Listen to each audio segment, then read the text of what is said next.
ओम नमः शिवाय. गुणातीत परमशिव राजसादी सविकार गुणांना दूर करतात, म्हणून ते सर्वांचे गुरु आहेत. गुरु ही शिवस्वरूपच असतात. जो विश्वासू शिष्यांचे तिन्ही गुण दूर करून त्यांना शिवतत्वाचा बोध करतो त्यालाच गुरु म्हणतात. विद्वान गुरुचे शरीर हे पूज्य लिंगच असते. त्याची सेवा शुश्रूषा रूपी पूजा ही परमात्मा शिवजींचीच पूजा होय.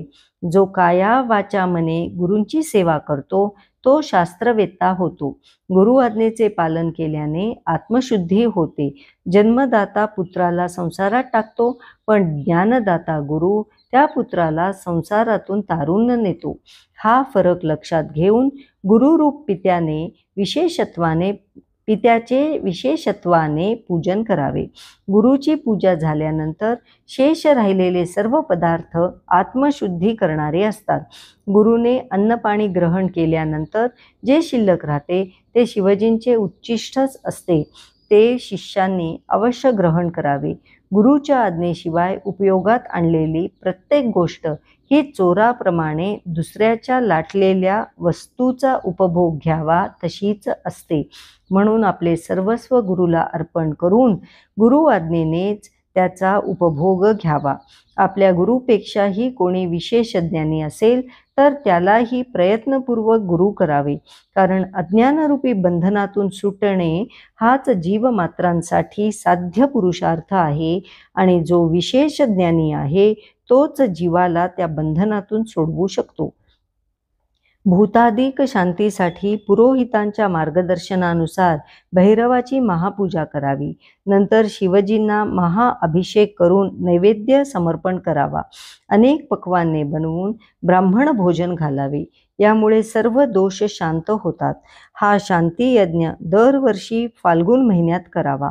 महाव्याधी आणि संकटातून सुटण्यासाठी शिवजी प्रित्यर्थ दानधर्म करावा. ज्याला दानधर्म करण्याचे सामर्थ्य नाही त्याने दशसहस्त्र, लक्ष किंवा कोटी नमस्कार करावेत. या नमस्कारात्मक यज्ञानेही देवता प्रसन्न होऊन अरिष्टांचे निवारण करतात. दुःखाचे मूळ व्याधी आहे आणि व्याधीचे मूळ पातक आहे. धर्माचरणाने पाप दूर होते असे शास्त्र सांगते. परंतु शिवजींच्या उद्देशाने जो धर्म केला जातो तोच पाप दूर करण्यास समर्थ असतो.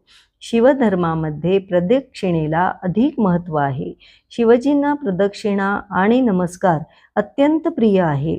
त्यांच्या प्रित्यर्थ षोडशोपचारे पूजा, प्रदक्षिणा व नमस्कार केल्याने महान पुण्यफल प्राप्त होते.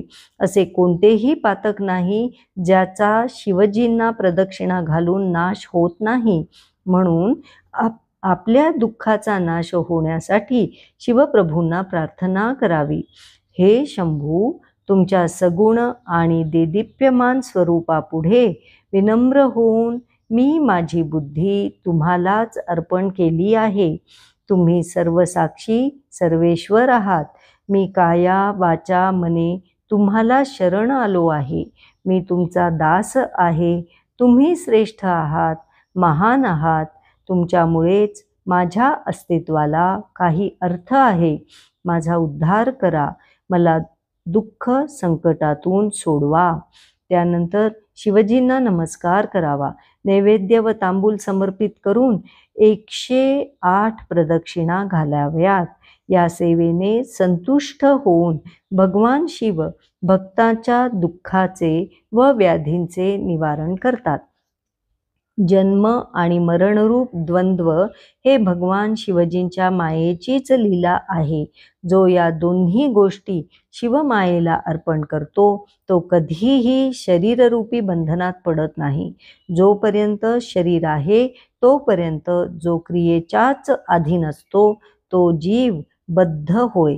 परंतु स्थूल, सूक्ष्म व कारण या तीनही देहांना वशीभूत केल्यानंतर तो जीव मुक्त होतो असे ज्ञानीजनांचे म्हणणे आहे. भगवान शिव हेच मायाचक्राचे निर्माते आहेत. आपल्या मायेने निर्मिलेल्या द्वंद्वाचे ते स्वतःच परिमार्जन करतात. म्हणून त्यांनी कल्पलेले द्वंद्व त्यांनाच अर्पण करावे. जो शिवपूजनासाठी नित्य तत्पर असतो त्याने मौन पाळावे. सत्य, अहिंसा, शुचित्व, सदाचार आदी गुणांनी युक्त व्हावे. क्रिया म्हणजेच पूजादी सत्कर्म, जप, तप, ज्ञान व ध्यानादी उपासना दृढतेने आणि भक्तिभावाने करत राहावे. त्या योगे उपासकाला ऐश्वर्य, दिव्य देह, ज्ञान व शिवजींचे सानिध्य या श्रेष्ठ फलांचा लाभ होतो. शिवभक्ताने देश, काल, स्वतःचे शरीर, सामर्थ्य व धन यांना अनुसरून यथायोग्य कर्माचरण व अनुष्ठान करावे. ज्ञानोपार्जित धनानेच निर्वाह करावा. शिवक्षेत्री निवास करावा. षड्विकाराने रहित असे क्लेशशून्य जीवन जगावे. शिवपंचाक्षर मंत्राने अभिमंत्रित केलेले अन्न व पाणी सुखदायक असते. दरिद्री मनुष्याला भिक्षेत मिळालेले अन्न ज्ञानदायक असते. शिवभक्ताला मिळालेले भिक्षान्न त्याची शिवभक्ती अधिक वृद्धिंगत करते. शिवयोगी पुरुष भिक्षान्नाला शिवसत्र म्हणतात. शिवभक्तांनी या भूलोकी शुद्ध अन्नाचेच सेवन करावे, मौन पाळावे व आपल्या साधनेचे रहस्य कोठेही प्रकट करू नये. भक्तांनाच शिवजींचे महात्म्य सांगावे. शिवमंत्राचे रहस्य भगवान शिवच जाणतात, अन्य कोणीही नाही. शिवभक्ताने नेहमी शिवलिंगाजवळ निवास करावा. चरलिंगाची पूजा केल्याने विद्वान सलोकता आदी क्रमाने मुक्त होतो. स्थाणुलिंगाचा आश्रय केल्याने मनुष्य शिवरूप होतो. या संहितेमध्ये शिवपदप्राप्तीच्या साधनांचे यथार्थ वर्णन केलेले आहे. सर्व साधनांमध्ये हीच म्हणजेच शिवप्राप्तीची साधना मुख्य आहे. म्हणून या संहितेला विंदेश्वर संहिता म्हणतात.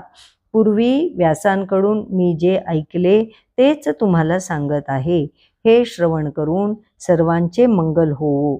तुमची शिवभक्ती दृढ होवो. अध्याय 18 समाप्त. ओम नमः शिवाय.